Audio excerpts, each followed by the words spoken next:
اگر آپ یہ سمجھتے ہیں یہ تھیوریٹیکل باتیں تو جناب محرم کا مہینہ شروع ہو چکا ہے. آپ کسی سنی کو یہ حدیث بھیج دیں مسلم شریف کی, علی سے محبت نہیں رکھے گا مگر مومن, علی سے بغض نہیں رکھے گا مگر منافق. آگے دیکھیں وہ پھدکتا کیسے ہے.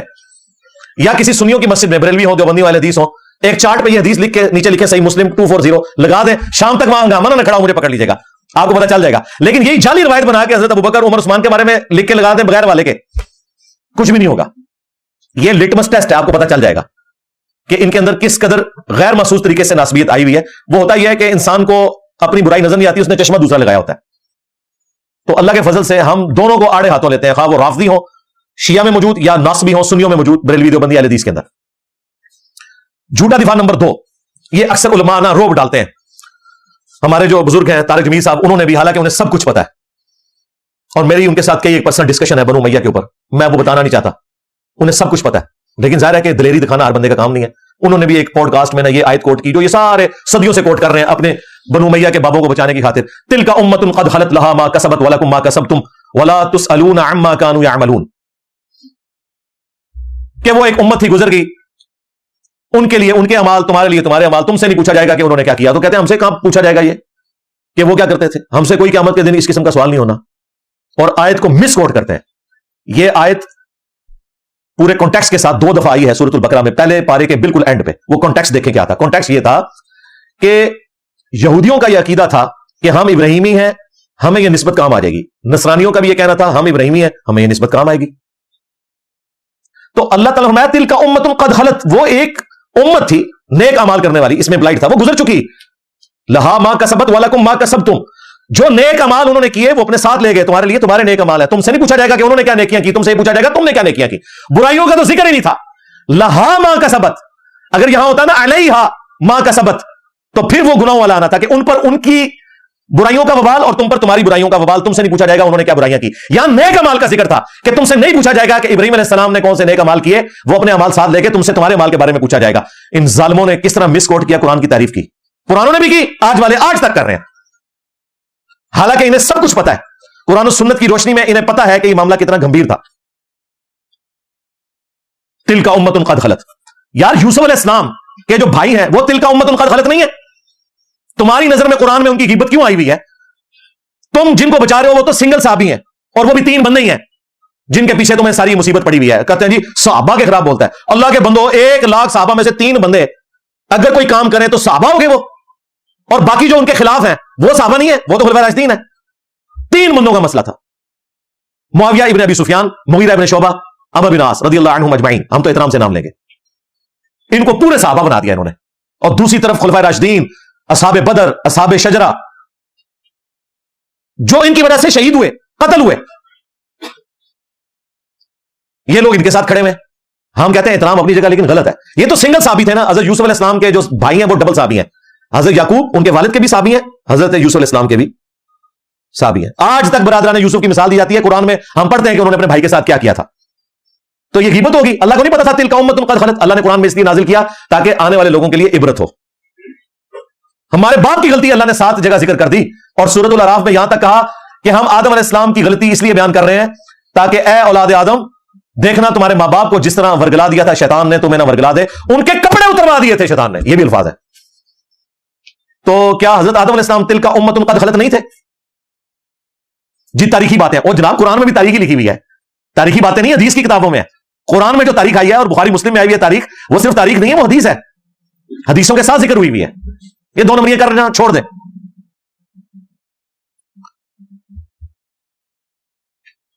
پھر اسی کانٹیکسٹ میں جو غدیر خم کی حدیث ہے صحیح مسلم میں اوپر تلے 4 احادیث, نبی اسلام نے اپنی وفات سے 3 مہینے پہلے خطبہ دیا آلموسٹ, مکے سے مدینے آتے ہوئے, خم نامی ایک گاؤں میں. الفاظ ہی کنکلوڈنگ ہے, اے لوگوں آگاہ ہو جاؤ, میں بھی ایک انسان ہوں, قریب ہے کہ اللہ کا قاصد یعنی موت کا فرشتہ میرے پاس آئے اور میں اس کی دعوت قبول کر لوں. میں اپنے باتوں میں 2 بھاری چیزیں چھوڑ کے جا رہا ہوں. ان میں سے پہلی چیز اللہ کی کتاب ہے, اس میں ہدایت ہے, اس میں نور ہے. تم اللہ کی کتاب کو پکڑو, اپنا تعلق اس کتاب کے ساتھ مضبوط کرو. اللہ کی کتاب اللہ کی رسی ہے, جو اسے پکڑے گا ہدایت پر ہوگا, جو چھوڑ دے گا گمراہ ہو جائے گا. وَاعْتَصِمُوا بِحَبْلِ اللَّهِ جَمِيعًا وَلَا تَفَرَّقُوا, یہ ہے اللہ کی رسی.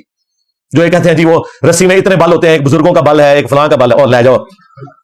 اللہ کے نبی کہہ رہے ہیں قرآن اللہ کی رسی ہے, تہاڈی تشریحاں تہاڈیاں تفسیراں تہاڈے منہ تے.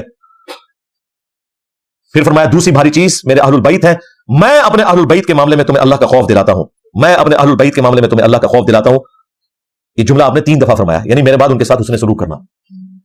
اور اسی حدیث میں پھر موجود ہے، زید بن ارقم کہتے ہیں یہاں آل البیت سے مراد آل علی، آل عقیل، آل جعفر، آل عباس ہے، کیونکہ تابعین نے کہا امہات المومنین، ان کا امہات المومنین بھی ہے، لیکن یہاں وہ مراد نہیں ہے، وہ بھی آل البیت ہے. پھر ایک روایت میں مسلم شریف میں ساتھ یہ آیا کہ بیوی کیسے آل البیت ہو سکتی ہے؟ یہ اس وقت تک آل البیت ہے جب تک وہ خامن کے عقد میں ہو. جب خامن اسے طلاق دے دے، اگرچہ نبی السلام نے کسی بیوی کو طلاق نہیں دی، لیکن زید بن ارقم کو اترنا پڑا اس لیول پہ اس وقت کے ناسبیوں کو جواب دینے کے لیے کہ اصلاً آل البیت دودھ اور خون کے رشتے کے لوگ ہیں، بیویاں اصلاً آل البیت نہیں ہیں، وہ اس وقت تک آل البیت ہیں جب تک عقد میں ہو. اور الحمدللہ ساری بیویاں دنیا اور آخرت میں نبی الاسلام کی بیویاں ہیں الحمدللہ. لیکن یہ بات کھولنی پڑی. تو نبی الاسلام کہہ رہے ہیں کہ میں آل البیت کے بارے میں تمہیں اللہ کا خوف دلاتا ہوں، یعنی ڈر جانا. اس زمانے میں آل البیت کے ساتھ حسن سلوک یہ تھا کہ مولا علی کا ساتھ دیا جاتا جنگ صفین میں، اور کربلا میں سیدنا حسین کا. اور آج آل البیت کے ساتھ حسن سلوک یہ ہے کہ آج جو بنو امیہ کے خدمت گزار ہیں انہیں ایکسپوز کیا جائے. اس زمانے میں ہم ہوتے تو حضرت علی اور حسین ابن علی کے ساتھ مل کر تلوار اٹھا لیتے ان کے دشمنوں پر. آج تم ہمیں اپنی زبانیں بھی نہ کھولنے دو، ہم تو غدیر خون پہ کھڑے ہیں. توحید اللہ کے فضل سے قرآن والی بیان ہو رہی ہے، غدیر خون پہ قرآن تھا پہلی چیز. ہماری جیسی واضح توحید لگی لپٹی باتوں کے بغیر کبھی کسی نے نہیں بیان کی. اہل حدیث کی بھی جرت نہیں ہوئی اس قسم کی توحید بیان کرنے کی، زیرو ٹالرنس ہے. تو غدیر خون پہ صرف قرآن نہیں تھا، اہل البیت بھی تھا. اس لیے ہم نے اہل البیت کا دفاع بھی پکڑ لیا. ہم آدھی حدیثیں نہیں پکڑتے، پوری حدیث کے اوپر عمل کرتے ہیں اللہ کے فضل سے الحمدللہ. تیسرا جھوٹا دفاع وہ کرتے ہیں، وہ کہتے ہیں کہ جی صحابہ کرام نے یزید کی بیعت کر لی تھی تو آپ کو کیا مسئلہ ہے؟ صحابہ کرام نے یزید کی بیعت نہیں کی تھی، صحابہ کرام سے زبردستی بیعت لی گئی تھی تلوار کے زور پر. جھوٹ بولنا بند کریں. اگر آپ کو یقین نہ آئے تو 2018 میں جو کچھ ہوا پاکستان میں، زبردستی ایک بندہ مسلط ہوا ہم پہ اسٹیبلشمنٹ کے گن پوائنٹ کے اوپر، اور پھر سٹوری ریپیٹ ہوئی 2024 میں ایک اور بندہ اسٹیبلشمنٹ کے گن پوائنٹ پہ ہم پہ مسلط ہو گیا. آج تک یہی ہو رہا ہے. تو بنو امیہ اس وقت کی اسٹیبلشمنٹ تھی، تلوار کے زور پہ سب کچھ ہوا. نہیں یقین آتا بخاری شریف کھول لیں، صحیح بخاری میں 4827 نمبر حدیث ہے. مروان بن حکم مدینے کے ممبر پہ مسجد نبوی پہ حضرت معاویہ رضی اللہ تعالیٰ عنہ کی طرف سے گورنر بن کے اناؤنسمنٹ کر رہا ہے خطبے میں کہ اللہ تعالیٰ نے امیر المومنین کو یہ بات سجھائی ہے، وہ امت کے وسیع تر مفاد میں، یعنی کہ اے میرے عزیز ہم وطنوں، وہ امت کے وسیع تر مفاد میں اپنے بعد اپنے بیٹے کو خلیفہ نامزد کرتے ہیں. یہ وہ تقریر کر رہا تھا. امام بخاری نے اگلے جملے نقل نہیں کیے، وہ بڑے سخت ہے، لیکن اس کے بعد جو کچھ ہوا وہ نقل کیا. وہ اگلے جملے کیا تھے میں بعد میں بتاتا ہوں آپ کو. اگلے جملے جو امام بخاری نے نقل کیے وہ یہ تھے کہ وہاں حضرت ابوبکر کا بیٹا کھڑا ہوا اور اس نے کچھ بات وہاں پہ کہہ دی. وہ کیا بات کی وہ پھر امام بخاری نے اسکپ کر دی.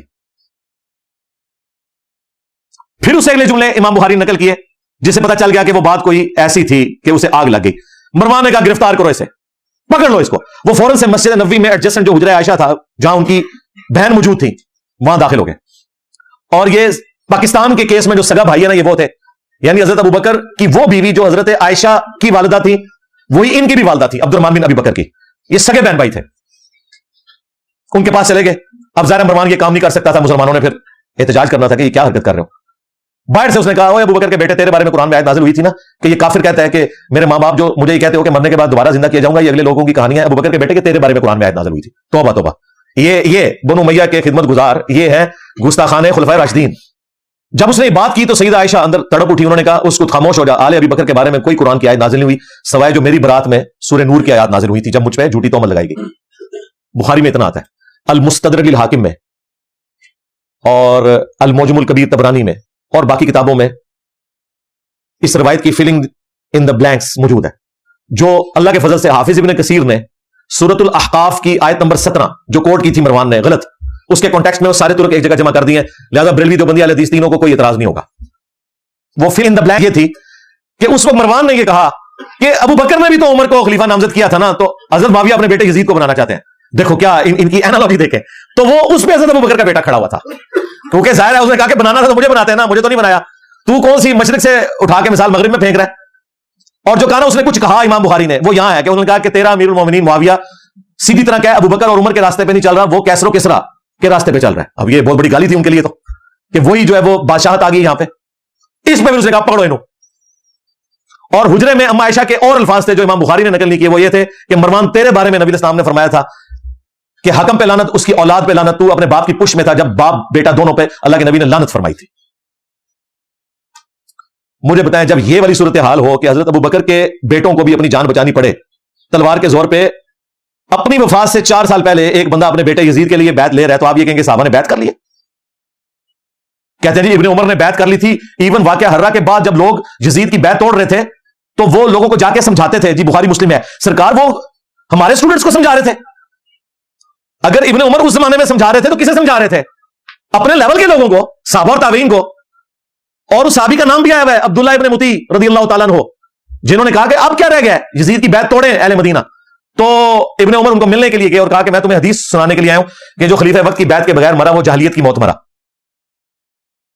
وہ کہتے ہیں جی ابن عمر نے چونکہ بیعت کر لی تھی, وہ بھی مجبوراً کی تھی انہوں نے, وہ جس طریقے سے کی تھی, انیشلی تو انکار کیا تھا. دوسرا, ابن عمر جب یہ بات کر رہے تھے تو وہ یہ بھول گئے کہ حضرت علی کی بیعت تو ابن عمر نے خود نہیں کی ہوئی تھی, تو اس وقت وہ جاہلیت پہ تھے. یہ لاجیکلی ان کی بات درست نہیں تھی, ورنہ تو خود اس فتوے کی زد میں آ رہے تھے. ہم تو عبداللہ ابن مطیع اور باقی لوگوں کے ساتھ ہیں, ابن عمر کا یہ موقف غلط تھا. اور پھر دیکھیں ابن عمر کے ساتھ اسی بنو امیہ نے کیا کیا, صحیح بخاری میں موجود ہے. انہیں حج میں احرام کی حالت میں پاؤں میں زخم کیا گیا ایک نیزے کے ذریعے جو زہر آلود تھا, اسی میں وہ شہید ہو گئے. اور آخری دنوں میں حجاج بن یوسف ان کی جب عیادت کے لیے آیا تو بخاری کے الفاظ ہیں, اس نے پوچھا کہ حضرت مجھے پتا چل جائے نا آپ کا قاتل کون ہے تو میں اسے نہیں چھوڑوں گا. انہوں نے کہا میرا قاتل وہ ہے جس نے احرام کی حالت میں نیزے اور تلواریں لانے کی اجازت دی ہے, جس میں اجازت ہی نہیں ہے, آپ نے خالی ہاتھ آنا ہے, یعنی کہ تو دیکھیں بنو امیہ ہی قاتل بنی خود ابن عمر کی. اسی لیے آخری وقت میں جا کے ابن عمر کو اندازہ ہو گیا کہ یہ لوگ ڈی ٹریک ہیں. المستدرک الحاکم میں یہ حدیث موجود ہے, مجموع الزوائد میں موجود ہے. امام حیثمی جو ابن حجر الاسقلانی کے استاد ہیں, انہوں نے مجموع الزوائد میں اس کی سند کو صحیح کہا کہ ابن عمر آخری عمر میں افسوس کرتے تھے اور وہ کہتے تھے کہ مجھے نماز روزہ چھوڑنے کے اوپر کوئی افسوس نہیں, میں نے اس طرح کا کوئی کام نہیں کیا سوائے ایک چیز کے کہ میں نے حضرت علی کے ساتھ مل کر فیہ باغیہ کے خلاف قتال نہیں کیا, اس باغی گروہ کے خلاف جو مجھے کرنا چاہیے تھا. کون سا باغی گروہ؟ جو بخاری میں ہے, عمار تجھے ایک باغی جماعت قتل کرے گی, تو انہیں اللہ اور جنت کی طرف بلائے گا, وہ جماعت تجھے جہنم کی طرف بلائے گی. یعنی حضرت علی کی جماعت کو نبی اسلام نے جنت کی طرف بلانے والی جماعت اور ان کے مخالفین کو جہنمی جماعت نہیں کہا, جہنم کی طرف بلانے والی, کیونکہ خلیفۃ المسلمین کی مخالفت. یہ ایک الگ سے ٹاپک ہے میری کہ ایک ویڈیوز ہے, وہ پچھلی والی ویڈیو دیکھ لیں, پچھلے محرم والی, کربلا کیوں ہوئی. تو آپ یہ دیکھیں یہ بالکل واضح احادیث ون سائیڈڈ مقدمہ پیش کر رہی ہیں. جن ابن عمر کی بنیاد کے اوپر انہوں نے اتنا ہنگامہ کھڑا کیا ہوا تھا, وہ ابن عمر تو آخری وقت میں اپنے پرانے اعمال کے اوپر شرمندہ ہے اور یہ کہہ رہے ہیں ابن عمر نے یزید کی بیعت کر لی تھی. جو مخالفین تھے ابن عمر کے وہ بھی صحابہ اور تابعین تھے, ان کی رائے کا کوئی احترام نہیں کرتے. یعنی میٹھا میٹھا ہاپا ہفتے کوڑا کوڑا تھو تھو, اسی کے اوپر کہا جاتا ہے. اسی کانٹیکسٹ میں بخاری میں ایک حدیث ہے, حضرت عمر نے پہلے پیش گوئی کر دی تھی 6830. حضرت عمر نے جب آخری حج اپنا کیا اس کے بعد ان کو اگلا سال نصیب نہیں ہوا, تو وہاں منا میں حضرت عمر تک کسی نے یہ بات پہنچائی کہ لوگ یہاں چیما گوئیاں کر رہے ہیں کہ جب عمر مر جائے گا تو ہم فلاں شخص کو اپنا خلیفہ چن لیں گے. حضرت عمر کو اتنا غصہ آیا, انہوں نے کہا میں ادھر ہی خطبہ دوں گا کہ مسلمانوں کے مشورے کے بغیر انہوں نے پہلے ہی طے کر لیا کسے خلیفہ بنانا ہے. تو عبد الرحمن بن عوف نے کہا کہ حضرت یہاں ہر طرح کے لوگ آئے ہیں, آپ مسجد نبوی میں جا کے خطبہ دیں. یہ چند لوگوں کے سامنے بات ہوئی ہے, آپ اس کو عام نہ کریں. اور میں دعوے سے کہتا ہوں کہ اگر یہ یوٹیوب پہ کلپ آیا ہوتا نا اس زمانے میں تو حضرت عمر نے اسی ٹائم یوٹیوب پہ کلپ اپنا چڑھانا تھا, ریپلائی ٹو کر کے. خیر مدینہ شریف آئے, ابن عباس کہتے ہیں کہ میں ممبر کے اتنے قریب تھا کہ میرا گھٹنا ٹچ کر رہا تھا اور میں ساتھیوں سے کہہ رہا تھا آج حضرت عمر نے پھٹے چک دینے رہے, بڑے غصے نے, اور بڑا لمبا انہوں نے خطبہ دیا. اس میں یہ بھی الفاظ تھے کہ دیکھنا ابو بکر کی خلافت جس طریقے سے منعقد ہوئی وہ کیٹاسٹرافک کنڈیشن تھی, مستقبل میں اسے دلیل نہ بنایا جائے. یعنی حضرت عمر مانتے تھے کہ اس طریقے سے حضرت ابو بکر کو خلیفہ نہیں چنا جانا چاہیے تھا, لیکن وہ سعد بن عبادہ اور جو باقی معاملات ہوئے سقیفہ بنی ساعدہ میں وہ الگ سے ایک ٹاپک ہے. انہوں نے کہا کہ یہ مستقبل میں دلیل نہیں ہوگی, مسلمانوں کے مشورے کے بغیر کسی کو خلیفہ نہ چننا. حضرت عمر بھی حضرت ابوبکر نے صحابہ سے مشورہ کر کے, صحابہ نے کہا تھا کہ آپ نامزد کریں, اس کے بعد مشورہ ہوا ہے, یہ زبردستی مسلط نہیں کیا گیا. پھر حضرت عمر نے تو 6 رکنی کمیٹی بنائی, کیونکہ ان 6 سے بہتر لوگ کوئی نہیں تھے. بخاری میں موجود ہے یہ 6 لوگ وہ ہیں جن سے رسول اللہ اپنی وفات تک راضی رہے. تو سیدنا عمر رضی اللہ تعالیٰ عنہ نے کہا کہ حضرت ابوبکر کی خلافت کو دلیل نہ بنانا, یاد رکھنا جب بھی مسلمانوں کے مشورے کے بغیر کسی کو خلیفہ چنا گیا تو اس کا انجام قتل و غارت ہوگا. یہ قتل و غارت ہوئی ہے. یہ کہتے ہیں جی یزید خلیفہ وقت تھا تو حضرت حسین نے بغاوت کی ہے, نعوذ باللہ. جو خلافت قائم ہی نہ ہو اس کے بارے میں یہ کہنا اس کے خلاف خروج ہوا ہے. یعنی مزارات جو بنانا ہی حرام تھے اسے کہنا کہ مزارات شہید ہو گئے, مزار تو شہید نہیں ہوں گے, وہ بنانا ہی حرام تھے. مسلم شریف میں حدیث میں تو میں منع کرتا ہوں قبروں کو پکا کرنے سے, قبروں پہ عمارت بنانے سے اور قبروں پہ بیٹھنے سے. مجاور بن کے بیٹھنا بھی حرام ہے, ویسے بیٹھنا بھی حرام ہے. لہٰذا یہ کانسیپٹ بالکل کلیئر ہے. جھوٹا دفاع نمبر 4, وہ کہتے ہیں جی یزید تو تابعی تھا جی, حضرت معاویہ کا بیٹا ہے, اور جامعہ ترمذی میں حدیث ہے جس نے مجھے دیکھا اسے بھی جہنم کی آگ نہیں چھوئے گی, اور جس نے میرے دیکھنے والے کو دیکھا یعنی صحابی کو دیکھا اور وہ ہو گیا تابعی, اسے بھی جہنم کی آگ نہیں چھوئے گی. تو کہتے ہیں جی یزید تو بخشا بخشا ہے. واہ, بخشا بخشا ہے. پھر حجاج بن یوسف بھی بخشا بخشا ہے, وہ تابعی نہیں ہے. جتنے جھوٹے راوی ہیں